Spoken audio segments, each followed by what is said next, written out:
ஒரு 200 ஆண்டுகளுக்கு முன்பு நான் மேல் ஜாதி, நான் கீழ் ஜாதி, நான் இந்த இதுல பிறந்துட்டேன், அதனால எப்பவுமே நான் மேல் ஜாதி தான் கிடையாது. ஆறாக பிரித்து யார் விவசாயம் செய்கின்றார்களோ அவங்க ஆறா பிரிச்சிருவாங்க. அப்ப கோவில்ல யாரு சாமி கும்பிடுறாங்க, சாமிக்கு யாரு பூஜை பண்றாங்களோ ஊர்ல இருக்கிறவங்க எல்லாம் அவங்களுக்கு கொடுப்பாங்க. இதுல பிராமண சமுதாயத்தை பொறுத்தவரை அவர் உயர்ந்தவர்கள், விவசாய சமுதாயத்தை பொறுத்தவர்கள் அவர்கள் தாழ்ந்தவர்கள் அப்படிங்கிற கணக்கே கிடையாது. ஆங்கிலேயர்கள் வந்த பிறகு இந்த நடைமுறை எல்லாம் உடைய ஆரம்பிக்குது. சேமிப்பு உடைய ஆரம்பிச்சிச்சு, ஊர் சேமிப்பு உடைய ஆரம்பிச்சது, வரி போட ஆரம்பிச்சாங்க. அரசு நாங்களே வரியை வாங்கிட்டு பஞ்சம்னா நாங்களே உங்களுக்கு பணம் கொடுக்க ஆரம்பிக்கிறோம்னா சொன்னாங்க. இது உடைய ஆரம்பித்த பிறகு நமக்குள்ள மேல் ஜாதி கீழ் ஜாதி அப்படிங்கிற எண்ணத்தை கொண்டு வந்துட்டோம்.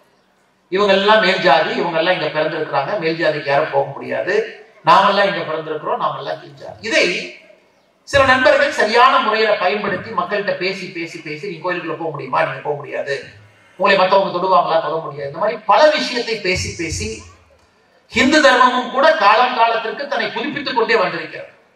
இந்து தர்மத்துல பிரச்சனை வரும் பொழுதெல்லாம் நீங்க நல்லா பாருங்க, ஒரு பெரிய குருமார்கள், ஞான குருமார்கள் அந்த பிரச்சனையை சரிபட்டு போயிட்டே இருப்பாங்க. ஏன்னா எந்த தர்மமாக இருந்தாலும் காலத்துக்கு தகுந்தாற்போல் தன்னை மாற்றிக்கொண்டே இருக்க வேண்டும். கடந்த 200 ஆண்டுகள்ல இந்து தர்மத்திற்கு வந்த சோதனை என்பது எண்ணற்ற அளவற்ற சோதனை. இதை பயன்படுத்தி நம்ம சுவாமி சின்மயானந்தா அவங்க ரொம்ப அற்புதமா சொல்லுவாங்க, இந்தியாவை பொறுத்தவரை 2 மதம் தான் இந்தியாவில். இன்னைக்கு இந்துக்களாக இருப்பவர்கள், இன்னொருவர் இந்துக்களாக இருந்தவர்கள். 2 மதம் தான் இந்தியாவில் இருக்கு, வேற எந்த மதமும் கிடையாது என்று சுவாமி சின்மயானந்தா அவர்கள் அடிக்கடி தன்னுடைய சொற்பொழிவுல பேசக்கூடிய ஒரு வார்த்தை. காலம் மாறும் பொழுது, சூழ்நிலைகள் மாறும் பொழுது நிறைய நண்பர்கள் மதம் மாறி வேற பக்கம் போயிட்டாங்க. சோ எல்லா மதமும் சம்மதம் என்று நினைக்கக்கூடிய மதத்திலிருந்து நாம் இருக்கின்றோம். எந்த மதத்தையும் கூட நம்ம கீழே பார்க்க மாட்டோம், அவங்க தவறுன்னு சொல்ல மாட்டோம். யார் வந்தாலும் கூட ஒரு அனுமதி. மகாராஷ்டிரா பகுதியில, இன்னைக்கு இருக்கக்கூடிய பாம்பே பகுதியில ஜொரஸ்ட்ரியன் பெர்சியன், இன்னைக்கு இருக்கக்கூடிய ஈரான், அவங்க ஊர்ல பிரச்சனை வந்த பொழுது அங்கிருந்து எல்லாம் பயந்து நம்ம கிட்ட வந்தாங்க. 13ஆம் நூற்றாண்டு 12ஆம் நூற்றாண்டு அத்தனை பெர்சியன் இங்க வந்தாங்க. அவங்க ஒரு மதத்தை பின்பற்றுறாங்க, ஜொரஸ்ட்ரியனிசம் அப்படிங்கிற அந்த மதத்தினுடைய பெயர். சொல்றாரு, இந்து தர்மத்தை சார்ந்தவர்கள் எதற்கும் பயப்பட தேவையில்லை, நாம் சொம்பில் இருக்கக்கூடிய பாலை போன்றவர். எத்தனை பேர் நம்மிடம் கலந்தாலும் கூட அதை அப்படியே கிரகிச்சு நாம வச்சிருக்கோம். அதனால இந்த மதம் யாரை பார்த்தும் பயப்பட வேண்டிய அவசியம் இல்லை. அப்படித்தான் ஒரு மதமும் இந்தியாவுக்குள்ள நாம் அனுமதித்தோம். காரணம், எந்த மதத்தையும் பார்த்து நமக்கு பயம் கிடையாது.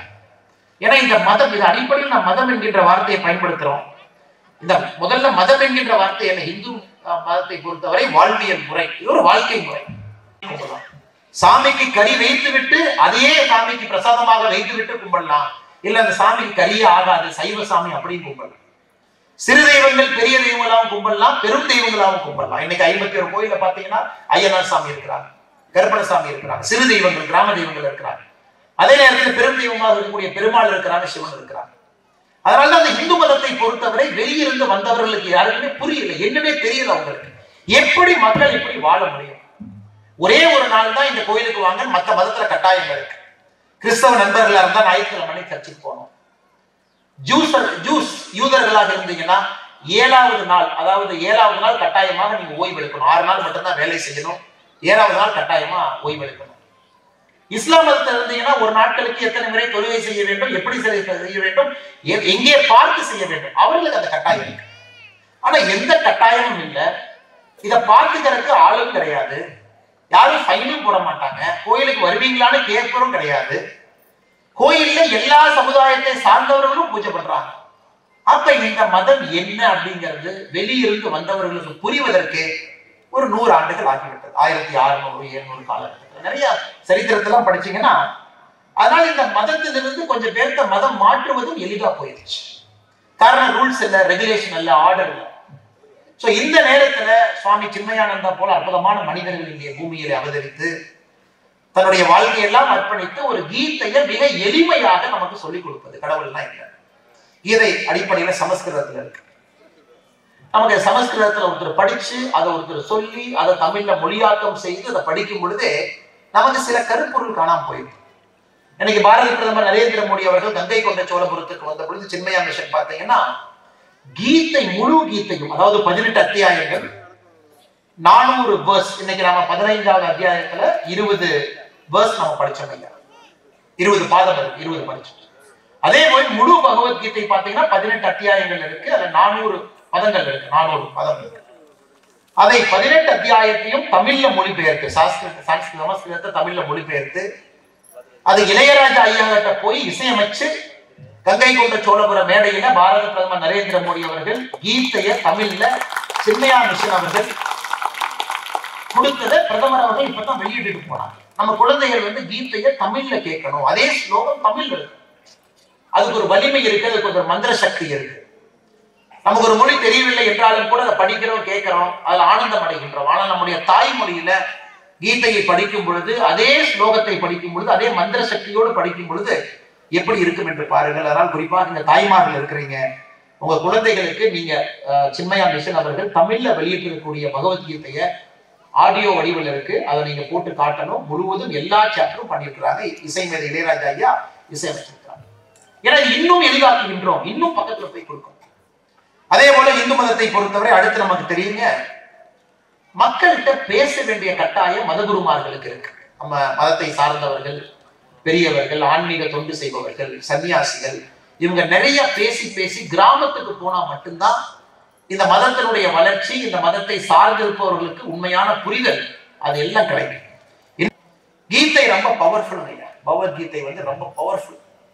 இத பாலகங்காதர திலக் நம்முடைய சுதந்திரத்துக்காக பாடுபட்டார். பாலகங்காதர திலக் உங்களுக்கு தெரியும், திலக் ஐயா. அவர் நினைச்சாரு இந்த கீதையை பத்தி யாருக்குமே தெரிய மாட்டேங்குது. அவரை போய் சிறையில போட்டாங்க ஐயா, பர்மால.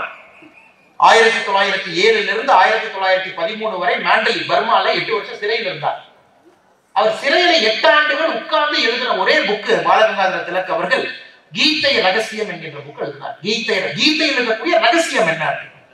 இந்த கீதையை முழுவதுமாக ஒரு மனிதன் புரிந்து கொண்டு தெரிந்து கொண்டு வாழ்க்கையை வாழ ஆரம்பித்தால் அந்த மனிதன் எல்லாத்திலிருந்தும் தப்பிச்சு ஒரு இன்பமான ஒரு சூழலுக்கு போறான். வறுமை இருக்கலாம், குடிசை வீட்டுல வாழலாம், சரியான பொருளாதார வசதி இல்லாம இருக்கலாம். ஆனா கீதையை முழுமையாக புரிந்து கொண்டு வாழ்க்கை வாழ ஆரம்பிக்கும் பொழுது அந்த மனிதனுடைய வாழ்க்கை மாறும் என்பதற்கு திலக் அவங்க பர்மால சிறையில் இருக்கும் பொழுது கீதை ரகசியம் என்கின்ற புக் அப்போ எழுதலாம்.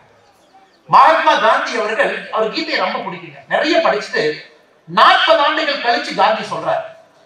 மகாத்மா காந்தியும் கீதையை பத்தி கமெண்ட்ரி எழுதியிருக்காரு. Commentary on Gita by Mohandas Karamchand Gandhi. அதுல ஆரம்பத்தில் எழுதுறாரு, 40 வருஷம் நான் கீதை சொல்லி இருப்பது படி வாழ முயற்சிக்கின்றேன், ஆனால் என்னால் வாழ முடியவில்லை. யார் சொல்றாரு? மகாத்மா காந்தி சொல்றாரு. சாதாரண நான் சொல்றேன், இன்னொருத்தர் சொல்றாரு இல்லைங்க. மகாத்மா காந்தி தேசத்தினுடைய தந்தை. ஆனால் கீதை சொல்லி இருப்பது படி நாம் வாழ வேண்டும் என்றால் 2 விஷயத்தை கடைபிடிக்கணும். சத்தியத்தை கடைபிடிக்கணும், அகிம்சையை கடைபிடிக்கணும். எந்த ஒரு மனிதன் தன்னுடைய வாழ்நாள்ல வாழுகின்ற விதத்துல முழு சத்தியத்தையும் அகிம்சையும் கடைபிடிக்கின்றானோ அந்த மனிதன் கீதை சொல்லி இருப்பதுபடி வாழ முடியும் என்பது மகாத்மா காந்தி அவர்கள் கீதையை பத்தி இருக்கிற கமெண்ட்ரியில் அவர் சொல்றாரு.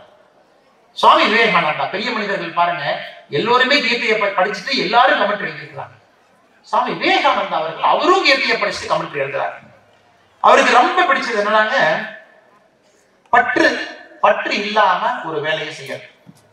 சுவாமி விவேகானந்தா அதே மாதிரி ஒரு மனிதர். எந்த வேலையை செய்தாலும் கூட அந்த வேலையை மீது எதிர்பார்ப்பு, அந்த வேலையினால் நமக்கு என்ன பலன் கிடைக்கும், இதனால என்ன வெற்றி தோல்வி, இதை யோசிக்க ஆரம்பிச்சிட்டோம் அப்படின்னா நமக்கு வெற்றி கிடைச்சாலும் அது நரகமாத்தான் இருக்கும், தோல்வி கிடைச்சாலும் அது நரகமாகத்தான் தோன்றும்.